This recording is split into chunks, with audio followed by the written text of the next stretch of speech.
So we need to melt some shortening, about 3/4 cup. I just put a couple spoonfuls in there. And then we will need to let it cool. The cookie recipe I wanted to do, it kind of failed. At least I think it failed. So I'm going to do this one. I'm pretty sure this one will work. Sorry that this video is kind of getting late in there. Posted, but it is what it is. So I'm going to melt this shortening. We need 3/4 cup.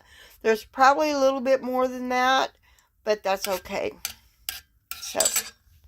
So in this bowl, I got the 3/4 cup of oil. Well, shortening, I'm adding 1/4 of cup of molasses to this. I'm going to go ahead and scrape that out. And then I'm also going to add a cup of sugar. 1, 2, 3, 4.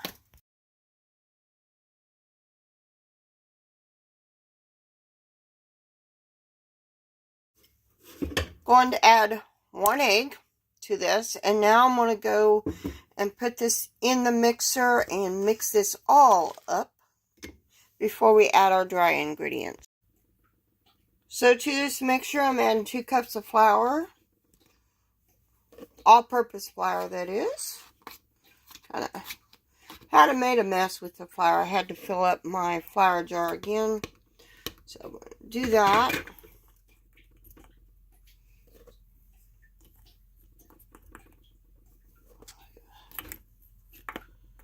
Six, 7, 8. Adding a teaspoon of cinnamon. I will be adding some salt to this. About a 1/2 teaspoon of salt. Some baking soda. A little scant of 2 teaspoons of baking soda. So now that we got our dough chilled overnight, I got the oven heating at 350 degrees. Now we need to pick off a bunch, a little bit, about the size of a walnut, and roll it in a ball.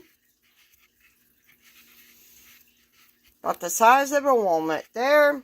And then we're going to roll it in sugar.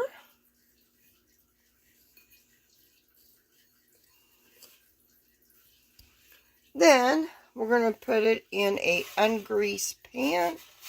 Doesn't say how far apart. Doesn't say to smash. We'll just wait and see. My other molasses cookie recipe, well, ginger cookie, it says to smash them with a fork. Since I use a toaster oven, I am putting them in a cookie sheet, and they're supposed to bake 12 to 14 minutes. So that's, I'm going to fill this up, put them in, and then I'll show you the finished product.